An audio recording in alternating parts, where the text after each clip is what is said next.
Hello, everyone. I rewatched, and it's been a long time since I've seen this movie, and I'll be honest with you, I also kind of forgot about it, even so it is a good movie. It has Paul Walker in it, and sadly, he passed away only at the age 40. He was driving a little too fast, he crashed, and apparently the car went on fire. And it's so sad to see him gone because he's well known for being in the Fast and Furious movies. So Paul Walker was in this film. He was only 26 at the time. This film came out in 2021. It's called Joyride. It's a horror movie, horror comedy mixed in with a whole bunch of other things. It's actually a really well put together movie. 75% Rotten Tomatoes, and that's actually a really good score for this type of film. They did make a couple sequels, but they weren't as good. They kind of got corny and didn't really have the character development as the first one did. Now, it also had Steve Zahn in it. Now, Steve Zahn was in the Safari movie. If I'm pronouncing that movie right, I'll put the poster in the back of me. So he was in that movie and some other movies as well. So he's also one of the other main stars. And cannot say her last name, but you will recognize her. She has been in things, and she is a great actress as well. And there's also other really good stars in this film, and I want you to be surprised of those stars, so I'm not going to mention their names. Now, what this movie is really about is it's the summer break, and college is out. And Paul Walker plays Louis, if I'm saying his first name correct. That's a strange name for a character. But he plays Louis, and Louis has a girl of his dreams that he's been friends with forever. So what he wants to do, instead of taking a plane, he wants to cash in his tickets and pick her up and go on this country road trip. So they go home for the summer break together because they live around the same area or in the same hometown. She agrees. She says, okay, yeah, pick me up. This is great. So you have this long country road, and you're going down this long country road. There's really nothing around, really nice music and stuff like that. And then he gets a phone call as he's on the road. His sister calls him and said his brother now is in trouble. And his brother's name was Fuller. And he needs to be bailed out. So he has to do a detour, pick him up, and he's kind of a goofy, silly character, and he was surprised to see his brother pick him up, and he says, where do you need to go? He wants to just drop him off and then pick up the girl so he can, hopefully get together with the girl of his dreams that he's known for many years, and she hasn't really paid attention to him in that way.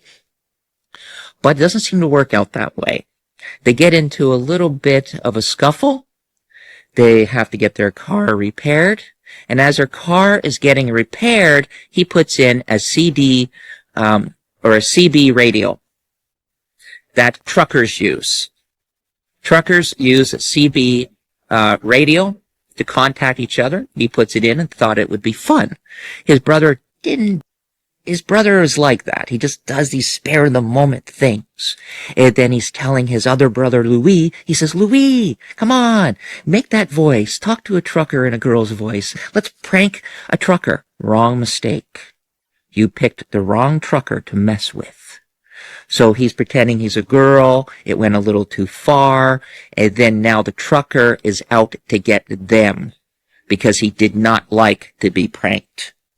So it's a really well put together film, develops character development at the beginning of the film. The prank went too far, and it feels like an 80s movie too, because that's what happens a lot in 80s movies. They pulled a prank, someone dies, it went too far.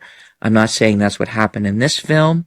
They think the situation is resolved. They pick up the girl, and is it resolved? No. Police do get involved. So there's a lot that goes on in this film. And on IMDb, it's a 6.6 out of 10, 74% Rotten Tomatoes. I think I might have already said that. Great actors, great dialogue. It really felt like they were brothers too. The characters really felt like they were true brothers in real life, and that actually felt good. Because you like that. You like when something feels real. And it didn't feel scripted. The music was good. The scenery was great. Now, I give this movie an 8 out of 10 because the acting is so well done. And I thoroughly enjoy it for what it is. It's a fun comedy, horror movie all mixed into one. And on the DVD, if you have the DVD, the DVD actually has 4 to 5 different endings. So when I saw this in the theater, I didn't really like it, strangely enough. Maybe I was with some other people. They didn't like it too. Maybe I just didn't want to be there. So I watched it the second time and I liked it. And this is the third time I watched it. I liked it even more. So as I'm liking this even more, I'm now giving it an 8 out of 10. It's a great film. You've got to check it out. Joyride is just a blast. They made 2 sequels. They're not as good. First one's way better. The sequels just, they lack something. They don't lack that. Lack something. Now, if you have the DVD, they have 4 to 5 different endings, as I said. And all the endings were actually very good. So I'm not sure, and I believe the second time I watched a completely different ending. And even this time when I watched it, because I don't have it on DVD anymore, so when I watched it this time, I watched it on Prime, and I think they picked another different ending. So it's kind of like the movie Clue. Clue had 3 different endings. And in theaters, what they did in theaters is no one knew that each Clue had a different ending. So when Siskel and Ebert rated Clue, it was kind of weird because each one of them saw a different ending. So that's kind of like this movie. I think the ending makes a difference in this film. So if you can find the DVD, check out the different endings to it. If you don't like the ending it is, check it out in a different way. 8 out of 10 for me, everyone. Have an incredible day. Check out my other movie reviews, food reviews, and much more. And thank you again for watching. Bye for now, everyone.